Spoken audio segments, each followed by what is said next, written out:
What's up, everybody? It's Mr. 707 here again, and I want to do a video about Uber and Lyft, and the topic is: do cops target Uber and Lyft drivers? And my answer is yes, and here's why I say this. I've seen it firsthand. I've seen them run stings on areas where Uber and Lyft drivers are frequented heavily, such as for instance, at a Warriors game. They know there's going to be a lot of Uber and Lyft drivers there. There's surge pricing or prime time pricing, whatever app you're using. Some people run both. But yeah, there's and it's kind of the driver's fault too, because drivers do illegal stuff in order to get that ride as soon as they can. For instance, I seen them run a sting where pretty much they just pulled over Uber Lyft driver just for the simple fact that there's a what we call a BART out here, which is the Bay Area Rapid Transit, and it's essentially a train station, you know. And there's also a bus stops there. Passengers will be standing in that bus stop flagging their drivers down. Of course, you know, you can't park in a bus stop. You can't stop in a bus stop. You can't park in the blue zone. There's this specific area that is for passenger pickup and unloading. But for some reason, Uber drivers are stopping in the bus stop. And, you know, so like I said, it's partway the driver's fault. So I seen them pull over driver after driver. Some drivers are even stopping right in front of the cop that just has guy pulled over in the bus stop. So me knowing the traffic laws, I pick up my passenger. I call him. I said, please go to the white zone, which is for loading and unloading passengers. You don't stop in red zones. You don't stop in blue zones. You don't stop in bus stops. If is there a sign that says no parking, you don't stop there. You don't park there. So the cops are just pulling over driver after driver. I mean, there might have been 5 or 6 cop cars out there just rotating. One pulls one over, and then the other one comes around and pulls another one over. I picked up 2 passengers there for this Warriors game. And, you know, and it's not just, it's also, like I say, a transit center. So there's people getting off work. There's people going. They call the Uber, and they get a ride, you know, 5-6 blocks away or whatever, you know, to go home. But, you know, so me knowing the laws, you know, I didn't park in where I shouldn't park. So when I came back and got my second passenger and I came in, the cops got behind me, expecting me to do the same thing everybody else did. I parked in a loading and unloading zone, and therefore the passenger had to walk towards my car, you know. And you guys, you know, you can't, you know, and if a passenger gets mad because you didn't stop right in front of them where they're in a zone where you're not supposed to stop, just explain to them, hey, I mean, it was either that or I get a ticket, you know. And if they don't like it, oh well. I mean, I'd rather not get a ticket. I mean, you know, if it affects your rating, oh well. I mean, we're doing this to make money. We're not doing this for ratings. I've had to tell a passenger that before. So, you know, if you get a ticket, you know, I mean, you're not making money now. You're going against, you know, the whole principle of why we're doing this. Also, there's a lot of new drivers on the road. You know, for me, I have a lot of years driving.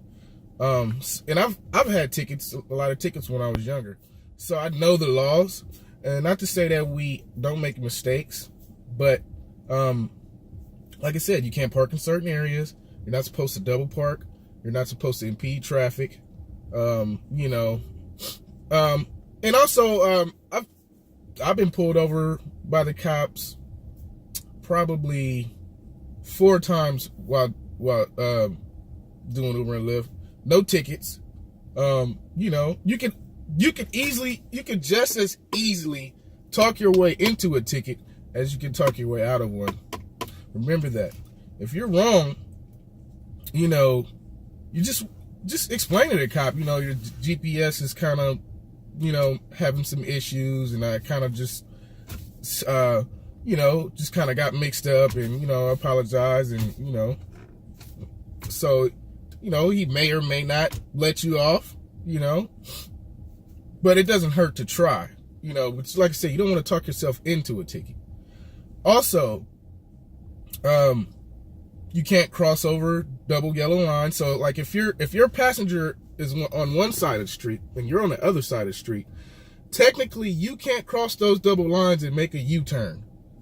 You know, I did it once. Well, I've done it several times. The best way to do it is go up to the intersection, check to make sure it doesn't say no U-turn, you know, and then make the U-turn that way.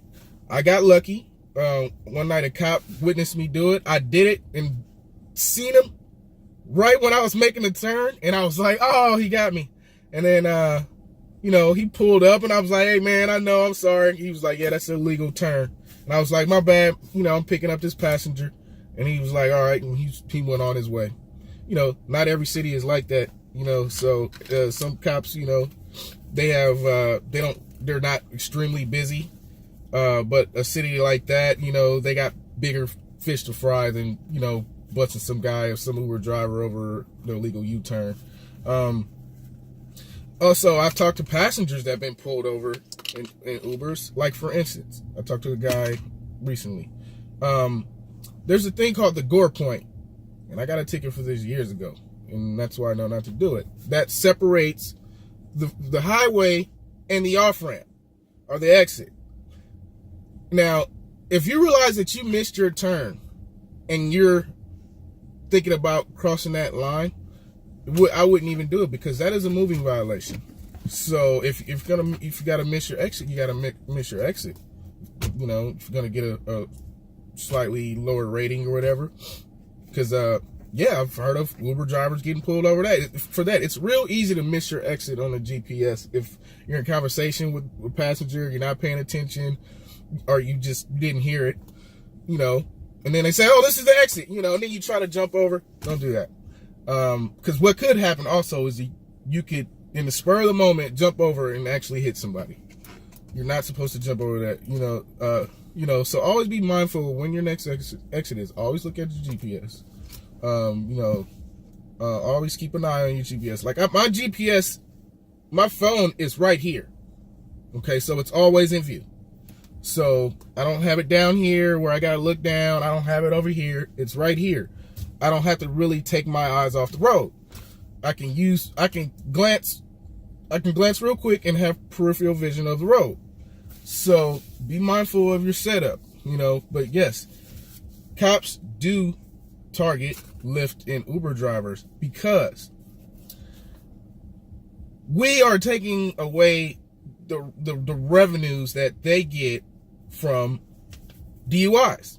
Once the Uber and Lyft got popular, everybody realized it's easier to pay $10,000, or it's easier to pay $10 than pay $10,000 for a DUI, or have time in jail, or whatever else consequences, losing your license. There's a whole bunch of consequences behind that, and depending what type of work you do, it could cost you even more than $10,000. So we are taking away the revenue that they get for that, you know.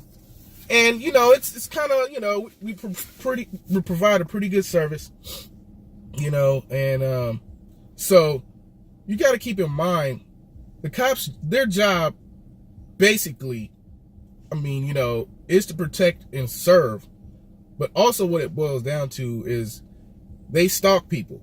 They watch you and they lurk. They try to get behind you. You know, they hide in little areas and try to set up speed traps. You know, they're pretty much stalking people. And as an Uber driver, you're an easy target. You're going to be driving a lot. You're going to be maybe a little distracted because you're having conversations with passengers. There's music. There's the GPS going off. And there's a lot of them on the road. You're making money. They know all your paperwork's going to be in order. It's not going to be a stop where something goes wrong and there's going to end up being violence. So yes, you are an easy target for the cops. You could potentially be a large amount of revenue because of the simple fact that Uber drivers are breaking rules, or maybe they didn't know the rule. Some do and still do wrong to get that ride. It's not all about that. Sometimes you just got to play it cool, know the rules. I recommend anybody that's driving to have several years of solid experience driving, not just 1 or 2 years and then get behind and go full bore in the Uber and Lyft. No, that's not a smart move. So yeah, I mean, there's a few other laws, but I'm gonna leave it at that. I'll try to keep my videos short and sweet. Everybody just drive correct, drive right. Don't put yourself in a situation where you're losing revenue, and and don't let the passenger intimidate you into picking them up in a place where you shouldn't be stopping. All right, everybody, Mr. 707 is out.